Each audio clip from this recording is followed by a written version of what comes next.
acredita que uma linha telefônica já foi mais cara que um carro e tinha que ser declarada no imposto de renda? Ainda assim, muitas pessoas passavam anos na fila de espera. De artigo de luxo dos ricaços até se tornar um item essencial nos lares brasileiros, a história da telefonia doméstica é uma verdadeira saga de altos e baixos, com direito a golpes, tramóias e contornos inacreditáveis. Já conecta o seu aparelho Siemens na linha porque agora você vai conhecer a jornada do telefone fixo no Brasil, dos primórdios utópicos até os últimos e melancólicos dias.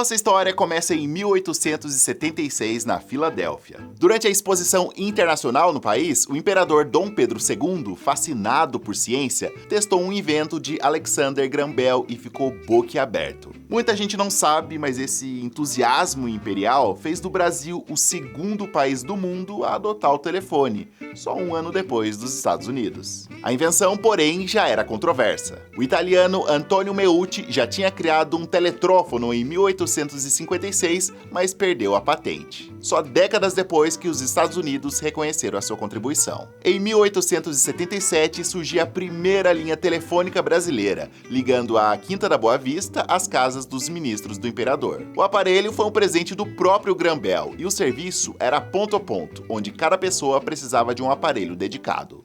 A linha funcionava dentro do Palácio de São Cristóvão, hoje Museu Nacional. Na mesma época, foi instalada uma linha entre a loja O Grande Mágico, no centro da cidade, e o quartel dos bombeiros. Em 1881, a Brazilian Telephone Company recebeu autorização para explorar comercialmente esse serviço. A expansão era cara, lenta e inicialmente concentrada só entre São Paulo e Rio de Janeiro. No início do século XX, foi criada a clássica CTB, Companhia Telefônica Brasileira, em 1923. A CTB virou a gigante do setor nos estados ricos, numa época em que ter telefone em casa era privilégio para poucos. Adquirir uma linha entre 1930 e 1960 era extremamente caro, burocrático e muito demorado. Não é à toa que o telefone era um artigo de luxo, que os ricos disputavam para ter um. Era tipo ter um belo carro na garagem. Pronto! Chegou sua vez de ter seu telefone. A Cotelbi tem 30 mil novos telefones à venda. Basta você procurar um dos 20 postos distribuídos pela cidade e fazer sua inscrição. Ah, um lembrete.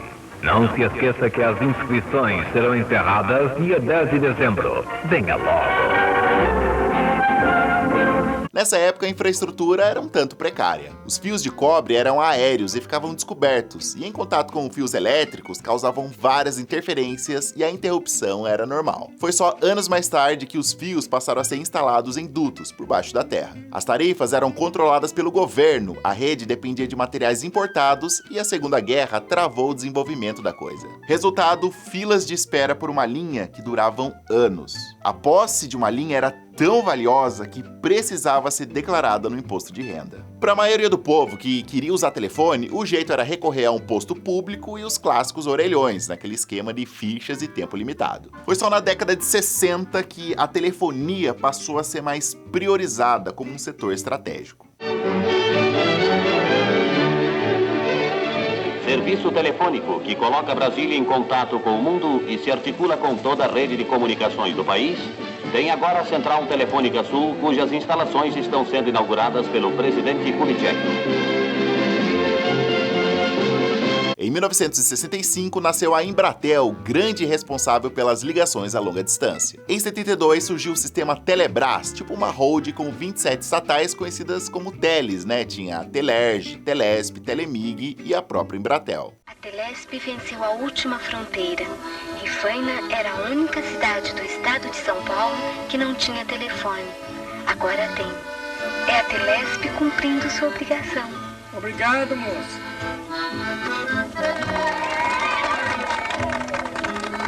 A missão da Telebrás era unificar, padronizar e expandir a telefonia pelo Brasil afora. Para financiar essa expansão, os caras inventaram uns planos de autofinanciamento. Quem quisesse uma linha tinha que comprar as ações da empresa estadual. Depois de pagar caro e esperar muito tempo, o consumidor virava acionista e recebia o direito de usar o telefone.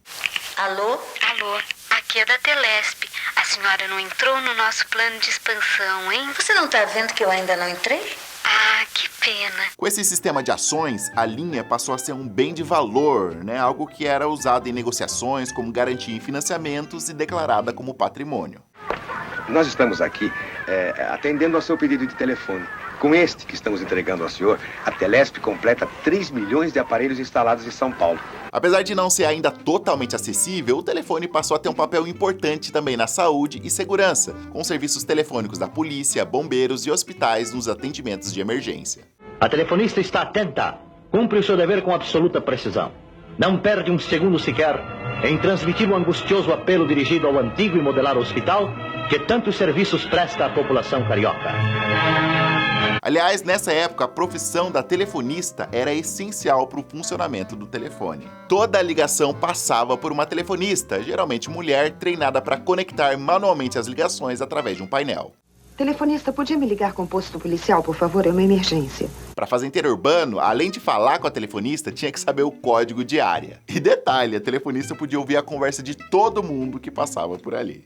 Telefonista, uma ligação interurbana, por favor. Quero falar com São Luís, Missouri.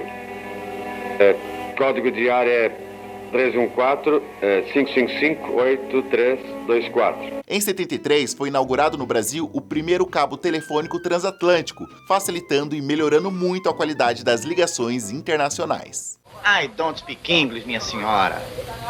Por que essa telefonista insiste em falar inglês comigo, hein? Começou a se popularizar também a extensão, onde você podia colocar 2 aparelhos ligados na mesma linha para conseguir ter um telefone na sala e outro no quarto, por exemplo. É tão fácil você ter sua extensão telefônica que é até injustiça você não ter uma. Aproveite e peça também telefone de cor com fio espiralado, fio comprido e muitas tomadas para a sua casa. Entre as décadas de 70 e 80, o número de novas linhas finalmente explodiu pelo Brasil afora. Aos poucos, telefone fixo foi deixando de ser algo da elite e se tornando algo popular. Graças ao Ministério das Comunicações, 90% dos municípios brasileiros já falam entre si. A meta do governo é popularizar o uso do telefone através de soluções práticas e a expansão crescente de novos serviços. Com isso, não demorou também para começar os trambique. Gente que comprava, vendia e transferia linha por baixo dos panos, criando um negócio informal que ficava cada vez mais movimentado. Linha cruzada. Mulher compra telefone e paga tudo há quase 1 ano e não consegue a transferência. Um atravessador de telefone está metido na história e a encrenca é grande. A essa altura, o telefone já fazia parte da cultura do brasileiro. Expressões como fica na linha, dá um toque, desligar na cara, passaram a fazer parte do vocabulário do dia a dia. Telefonei para o seu pai ontem. Ele desligou na minha cara. As salas de casa passaram a abrir espaço para esse móvel, dedicado exclusivamente para a pessoa se sentar e falar ao telefone. Na gavetinha não podia faltar também o caderninho ou a agenda, que a gente anotava manualmente o telefone de todos os parentes, amigos e comércios da cidade. Cuidado com ele, hein? Jogo por mulher. Ele tem um caderninho cheio de telefone de moça. A lista telefônica era outro item obrigatório. Além do telefone dos comércios e das empresas, dava para achar o telefone de qualquer pessoa física. Era só saber o nome e o sobrenome dela. Lista telefônica oficial. Tudo atualizado e classificado por atividade. Na sua mão. É só abrir. Lista telefônica oficial. Você mexe um dedo e resolve tudo. Porém, a alta demanda do telefone ainda superava a capacidade do Estado. A espera continuava longa e o mercado paralelo prosperava. Um problema que precisava ser resolvido urgente, ou a telefonia brasileira entraria em colapso.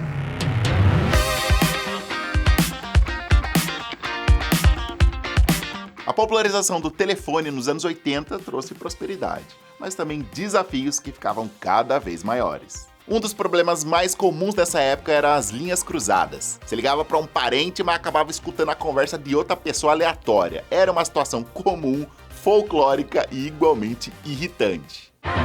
Alô, olha só, tem boi na linha, estamos com a linha cruzada, não tá dando para ouvir. Tássia, por favor, tente a ligação mais tarde. Muito obrigado. Nos horários de pico, ou então em festas, tipo Natal, Ano Novo, era muito difícil você conseguir completar uma ligação. Se fosse interurbano, então era praticamente impossível. Neste Natal, as pessoas que você ama esperam um presente. Você ou a sua voz. Se você não puder ir, telefone. À noite e aos domingos, os interurbanos nacionais custam mais barato. Para ajudar na popularização do telefone e driblar os custos, em 1980 nasceu a famigerada ligação a cobrar. Alô? Oi, mãe, é o Júnior. Oi, querido. Para ligar a cobrar, disque 9, o código DDD e o número. Após o sinal, identifique-se. E você tem 6 segundos para aceitar ou recusar a ligação. O seu filho. Atenda. Um dia você ainda pode precisar. O prefixo 9090, patenteado por Adenor Martins de Araújo, permitia ligar sem usar ficha, se você tivesse no orelhão, ou então sem gastar os seus pulsos, se fosse um telefone fixo, algo que se tornou extremamente popular na época, e a musiquinha da chamada, claro, você deve se lembrar até hoje.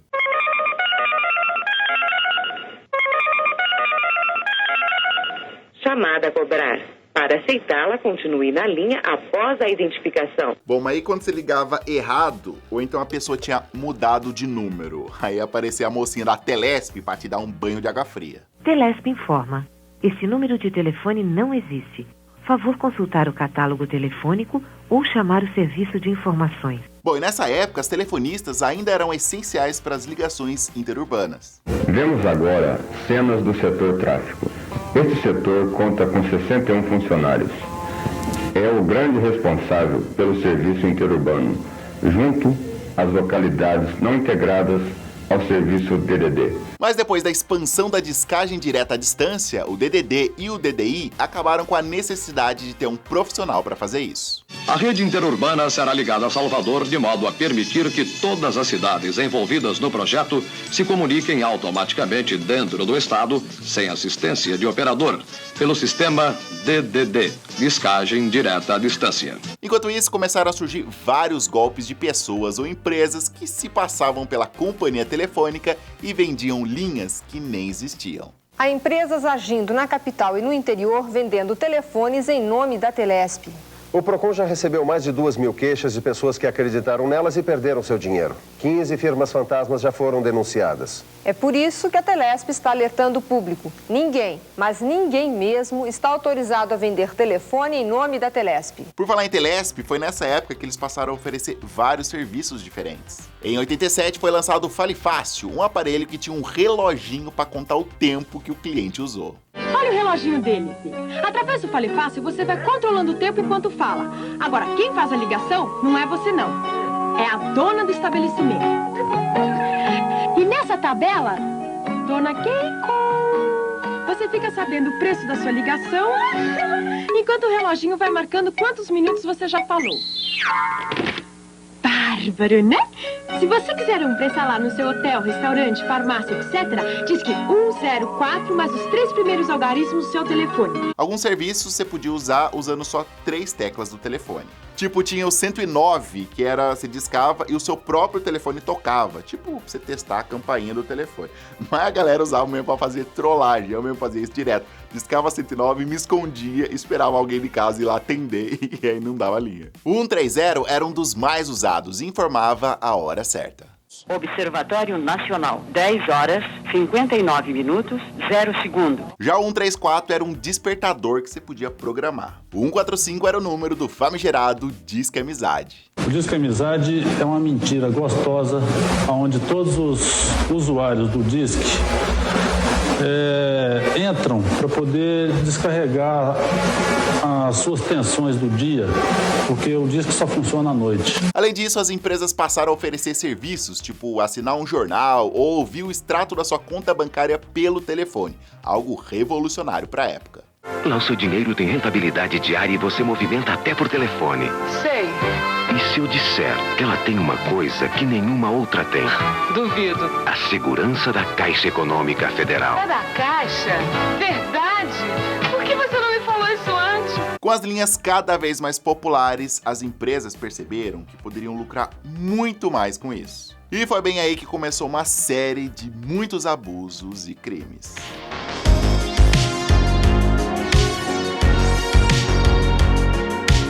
Chegamos então na década de 90, milhares de linhas eram vendidas todos os dias. E aí o desafio de manter a qualidade aceitável estava cada vez mais difícil. O congestionamento foi um dos maiores BOs do início da década, que viveu altos e baixos até conseguir estabilizar o serviço. Metade de todas as ligações telefônicas feitas no Brasil começa ou termina em São Paulo.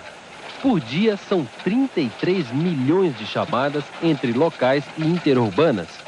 Como nos últimos anos se investiu mais em linhas do que em equipamentos de transmissão, o sistema está ficando cada vez mais congestionado. O principal problema que a Telesp, a empresa paulista de telecomunicações, enfrenta hoje é com relação aos interurbanos. É que o número de troncos, que são os equipamentos que fazem a transmissão de um telefone para o outro, não é suficiente para atender a todas as chamadas, principalmente nos horários de pico, entre 10 e 11 da manhã, entre 2 e 4 da tarde e depois das 8 horas da noite. E com a telefonia no seu ápice de sucesso, começaram a lançar novos serviços. Primeiro saiu o 0800, que era legal porque era uma ligação totalmente gratuita, que podia ser usado por empresas, serviços do governo e para interagir com programas de TV sem gastar nada. Alô, trabalho, eles informam tudo e a ligação é de graça.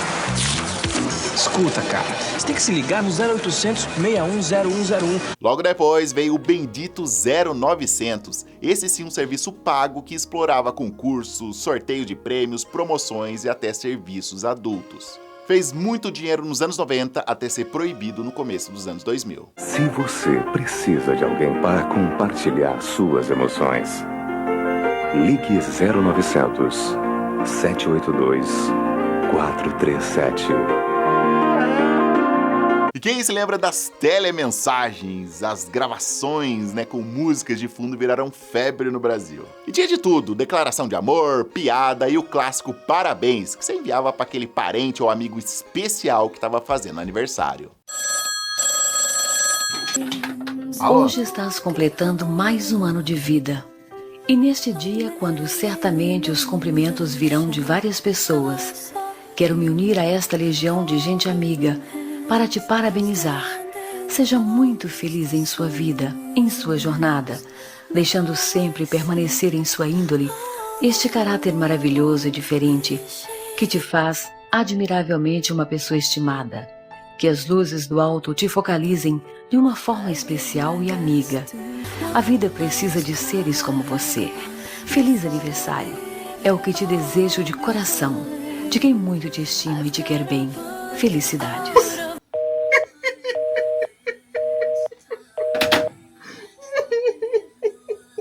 Você tá chorando ou tá fingindo que tá chorando? Tô fingindo. Muita gente na época fez uns trocados com isso, e pra vender você tinha que comprar um kit que não era barato. Quem quer comprar o kit de telemensagem, estão pedindo no telefone para mim repetir, é apenas R$199, eu não enxergo com esse óculos. E foi nessa época que chegou a telefonia móvel no Brasil, pela Telerge, com a capacidade inicial de 10 mil terminais. Em breve eu quero fazer um vídeo só falando sobre a chegada do celular no Brasil, aqui na Doc 90, então se você quer já deixa aqui nos comentários. Para estas horas em que você precisa estar presente, a telefonia celular coloca a comunicação em suas mãos. Bom, e foi na década de 90 também que explodiram os gatos. As gambiarras telefônicas se espalharam pelo Brasil afora e tinha de tudo. Desde clonagem de linha até grampos ilegais que deram muita dor de cabeça na época e levaram muita gente em cana. Neste escritório, no bairro de Pinheiros, zona oeste de São Paulo, a especialidade é a escuta telefônica, ou mais popularmente, o grampo. O cardápio dos arapongas eletrônicos incluía telefones em 12 dos mais elegantes bairros de São Paulo. Só que há 2 semanas deu linha cruzada no negócio dos grampeadores.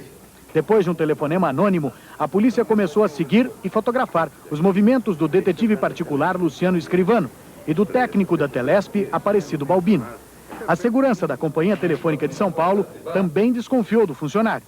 E ontem deu queixa à Delegacia de Roubos e Extorsões.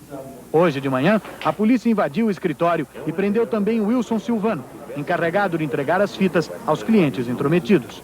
Presos, os 3 responsáveis pela central do grampo ficaram mudos como o telefone desligado. Em 1998, o governo promoveu um dos maiores leilões de privatização do mundo. O sistema Telebrás foi dividido em 12 companhias, 3 de telefonia fixa, 8 de telefonia móvel e a Embratel, que foram vendidos para iniciativa privada. O objetivo era aumentar a competição e modernizar o serviço. No total, o leilão da Telebrás durou 4 horas e 5 minutos, bem menos do que as 5 horas previstas pela própria Bolsa de Valores. E com ele, o governo arrecadou 22 bilhões e 57 milhões de reais. Mas o processo também foi conturbado e cheio de denúncias, conhecido como o escândalo do grampo do BNDES. As filas de espera, apesar de menores, ainda existiam em 98, porém o telefone fixo ficava cada vez mais acessível aos brasileiros. Para o consumidor, a boa notícia é que a partir de fevereiro, a linha de telefone cai de 80 para 50 reais, uma redução de quase 40%. Mas será que vai ter telefone para 13 milhões de pessoas que esperam na fila, mais da metade só em São Paulo? O ministro não só deu a entender que sim, como disse que quanto mais gente pressionar o sistema de telefonia, melhor ele fica. Porém, quanto mais usuários, mais problemas surgiam. As reclamações de linha cruzada, qualidade da ligação ruim e cobranças indevidas lotaram os órgãos de defesa do consumidor. As operadoras não pararam de ouvir. Foram campeãs de reclamações. Quem sabe chamando a Anatel? A Agência Nacional de Telecomunicações tentou. Alô? Mas também não conseguiu. Alô? O telefone continuou mudo. Dá para esperar na linha até o ano 2000? Ainda assim, novas comodidades eram lançadas, como o Detecta, um sucessor da Bina lá dos anos 80, que conseguia detectar e armazenar os números de quem ligou, o must da época. Tá vendo? Tá vendo o que é? A senhora viu quem é? Antes de abrir. O Detecta é igualzinho, só que no telefone. Ele detecta mesmo. Como assim? O Detecta mostra o número de quem tá ligando e ainda guarda quem ligou antes. Ah, que ótimo! Nessa época, ter um telefone fixo em casa era mesmo incrível. Mas quando parecia que esse sistema reinaria absoluto, chega um pequeno carinha disposto a derrubar o rei.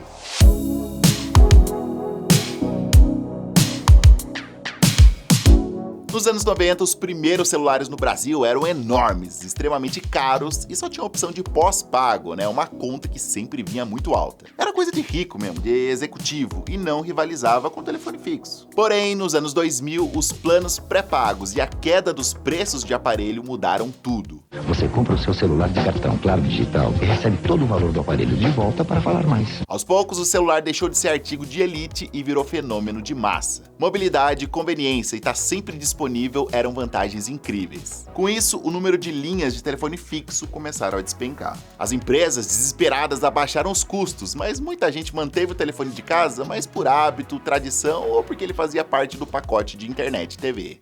Qualquer hora, 29 centavos o minuto. Só 29 centavos o minuto.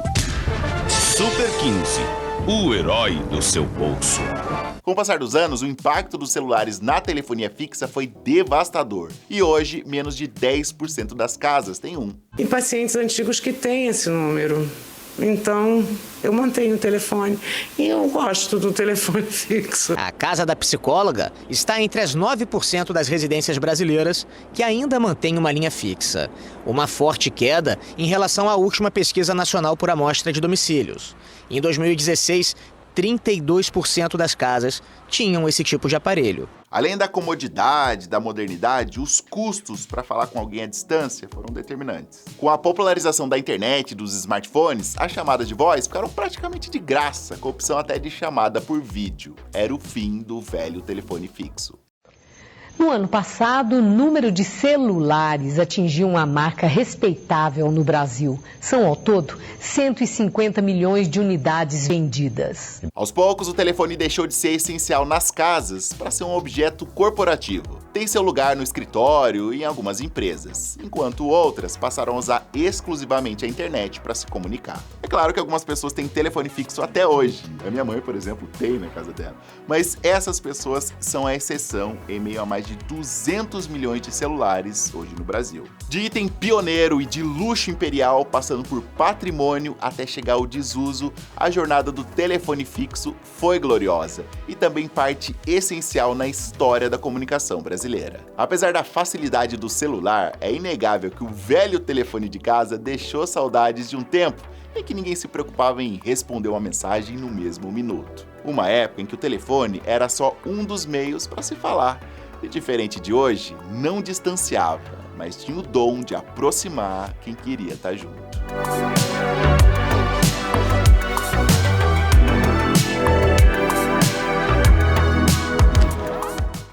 Mas eu quero saber de você, qual a sua história com um telefone fixo? Você se lembra, você sente saudade dessa época que a galera não conseguia achar a gente em qualquer lugar, na rua, no carro, não, era só em casa. Se não tivesse em casa, ninguém achava você. Você lembra dessa época? Você teve telefone fixo na sua casa? Deixa a sua história nos comentários que eu quero muito saber. Se você gostou desse vídeo, seu feedback é muito importante. Como vocês sabem, Doc 90 é uma série que eu amo fazer, mas é muito trabalhosa, muito trabalho de pesquisa e também de edição. Então é de graça seu feedback. Deixa o joinha, compartilha esse vídeo, inscreva-se no canal. Eu sei que tem muita gente que assiste e não é inscrito. Seja muito bem-vindo, fique à vontade, inscreva-se aí, que é de graça. Lembrando a vocês que esta camiseta maravilhosa para você que prefere vinil que gente chata, é mais uma da loja90.com. Aliás, novidade, essa camiseta chegou essa semana na loja. Tá fresquinha. Além dessa, são mais de 200 estampas diferentes. O link tá na descrição. Perfeito para você que é nostálgico ou para presentear algum noventista. Ou então aponta o seu celular para esse QR Code que tá aparecendo aqui na tela. Mas não esquece de usar o cupom SouNoventista, tudo juntinho. Você ganha 10% de desconto na sua primeira compra. Combinado? Eu vou ficando por aqui. Muito obrigado pela sua audiência. Um grande abraço. Nós aqui e foi! Valeu!